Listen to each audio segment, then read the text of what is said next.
Hi, this is Michelle from legalwill.com.au, and in this video I would like to run you through the process of preparing your own online will, as well as explaining the key sections along the way. Firstly, go to legalwill.com.au and purchase your will or redeem your unique access code if you have already purchased a booklet from a post office or news agency. Check out our video on redeeming your code if you need some guidance on this, but we'll get started from the dashboard. Today I'll be preparing a singles will, but if you have a couple's will, you can see here that there are two options to create a will for each person. So I will start by clicking on Create for the single will.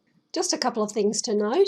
You can see here that there are 17 steps to preparing your will, and this bar indicates how much of the will I've completed. There are a number of sections that make up your will, but not all sections have to be completed. So if you don't have any particular instructions that you want to leave, you can skip a number of the following sections. This section is where you enter details about you. This step is about contemplation of marriage.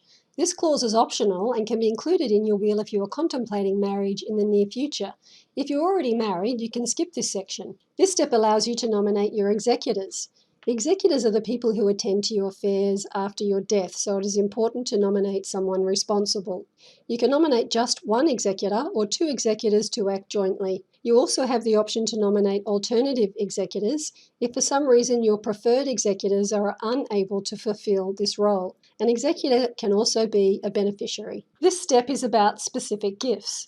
In this section, you may leave specific gifts such as money, personal belongings, which could be a motor vehicle, bike, painting, or jewellery. You can also give pets, property, or shares to a nominated person, charity, or institution. You can leave up to 10 gifts, but you can also skip this section if you don't have anything in particular that you want to gift to someone. This section is where you decide who receives your residuary estate, which is everything you own, less any gifts you've specified, as well as outstanding debts, taxes, and funeral expenses. This is where many people leave their entire estate to their partner, children, family, friends, or an institution such as a charity. You can nominate people in tiers 1, 2, and 3. This section is about a guardian. The role of a guardian takes responsibility for your minor children. If you have minor children, which are children under the age of 18, or you are likely to in the future, you should appoint a guardian. By default, surviving natural parents usually assume guardianship, so these appointments made here do not need to include the natural parents. If you don't have children and are not planning to,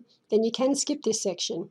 This step is about funeral directions. This is where you can specify your preferred funeral directions. It allows you to let your trustee know what your wishes are in regards to your body, the type of funeral service you would like, preferred funeral directors, and any other instructions you may have. This section is also optional. In this section, you can leave up to 3 personal messages to loved ones. And the executor's memorandum is where you can list any additional information or instructions for your executor to assist them with the administration and distribution of your estate.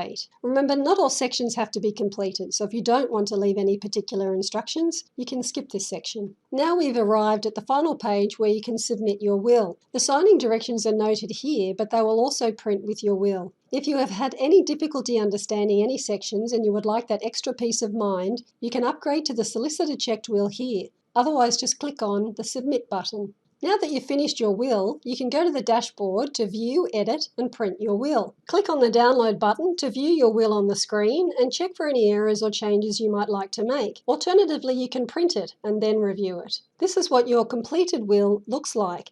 It includes the signing directions, and as you can see, it's quite comprehensive.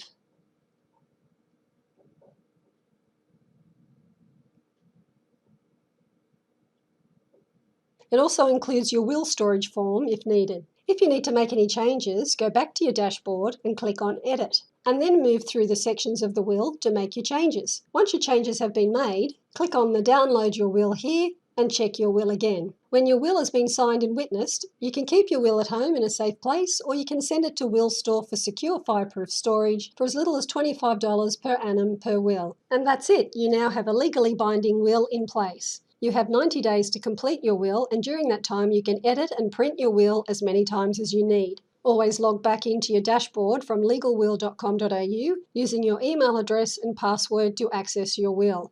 I hope this video has been helpful, and thanks for watching.